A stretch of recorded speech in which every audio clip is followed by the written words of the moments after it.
Right,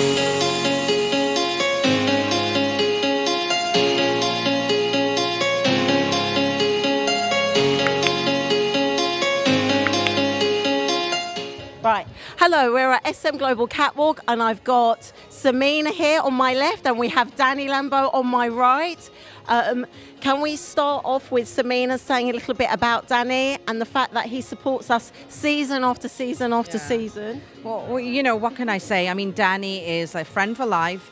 He literally has stood by my side from the beginning when we were nothing. Nobody knew us, and but he still stood by us and he promoted us and he, you know, and so yeah, a friend for life. He's a good guy. He's a good guy. He's a good guy. And you know the thing is, when you're new in town, nobody knows you. Yeah. People are going to be like, well, you know, like, who is that? And then obviously there was a lot of other shows going on, but Danny is here consistently, and I love him for that. Yeah, definitely. Danny, can you tell us why it is that you support Samina season after season after season?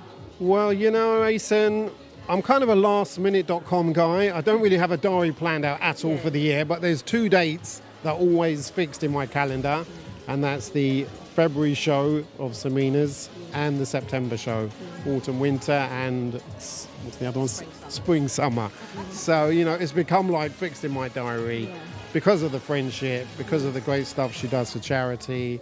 And, you know, I've become like part of the furniture, really. I mean, it was becoming a bit like deja vu, but we've got a brand new venue today, so it's not deja vu. It's massive. It's like an upgrade almost. You know? It is. Well, it is an upgrade. This is the biggest. No, they're not there. I tried them. You can open them and they're like cupboards. Okay. So it's like a pretend. But we had all the models all on the, you know, the balconies doing photo shoots.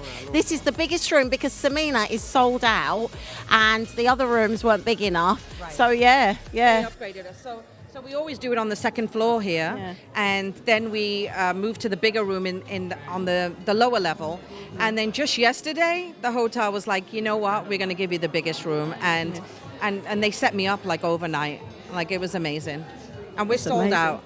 We're sold Yeah, out. we're We've sold got out. some new acts this season. Yeah. We've got someone coming from, well, a girl band, I believe, from Japan. Just had a chat with them backstage. Yes. Their English isn't great, No, but I interviewed them though. They're not bad. They were actually in our Paris show though. Oh, okay. They did feature in our They Paris did. how show. did they go down in Paris? Oh, everyone loved them. Everyone loved them. They've got a lot of energy. But yeah, it's a bit of a mouthful with their title. Japan, so Yes, I know. Tell us a little bit about that. Well, I was 50. I had a band at school. I was 15 years old. It was 25 years ago, and No, 10 years ago. and you know, the MTV Unplugged scene was big at the time with the acoustic guitar and just the vocals. So it was basically me and a friend at school. I was the singer, he was on the guitar, and on the weekends we'd go to any pub or club that would let us play for free. And we had about 10 songs that we'd written. One day we were doing a gig on a Sunday in a small pub in Dean Street in Soho. There's about 20 people in the audience. One of them was a Japanese guy, and after our set, he came up to me. He said, "Hey, I like the way you play. I like your style. Let me buy you a drink." And basically, he was a trainee producer for Sony Records in Japan.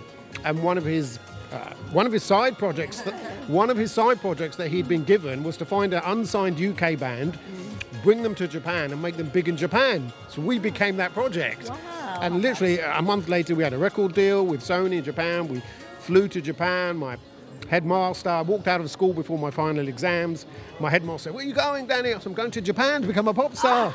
He said, "You're going to fail in life." I said, "Get lost." And I walked out, and then I had this 6-year pop career in the Far East, not only Japan, but other Far Eastern countries as well. Oh wow! So I mean, that sort of gives you a life experience. Education is important, but that just shows you, isn't it? Travel. I mean, I left school without any qualifications. I've got a fair chunk of money in the bank, you know. Nice property portfolio, but travel really has made me who I am, I say, today. And I recommend it to everyone out there. If you get a chance, and today, you know, back in the day, even an economy flight was £3,000. Today you can go to anywhere really. I mean, Ryanair do some special offers, $9.99. I know. Literally, it's probably cheaper to fly sometimes than to go somewhere in the same country. I read a story in the newspaper. A guy, he finds it more expensive to live in London, so he lives in Barcelona and daily comes to work on a cheap flight every day. crazy is That's that? amazing. But we were saying with Samina, there are people that are following, jet setting and following us all around Europe because they're so in love with SM Global. So from not anyone knowing about you and Danny supporting you, and thank goodness he did, you're a phenomenon now. You're a global phenomenon. And I hear that they're going to make a film about Samina as well. What do you think about that? Well, this is news to me. Tell us more, Samina. Tell us more. So I met a friend, Virendra, about a year ago, and he was just fascinated by my life. You know, the whole starting in Birmingham and then ending up in the US and then having the whole cancer thing and then overcoming and becoming, you know, who we are today. So he's actually making a movie. He is here right now. He's over there, so I'll let you meet him. And so he's a producer and... Film director coming tonight as Oh well, my goodness! who I'm doing a film with, ironically. Excellent. We're going to talk about your things as well in a moment. So we're actually going to Cannes in May and just to start talking about the project, and it's kind of surreal. Yeah, I think it's just something like you see a lot of these movie documentaries. On Yes, Netflix. right. I think that would fit really well. Yeah, but I think he wants to do a feature film about me. So let's see.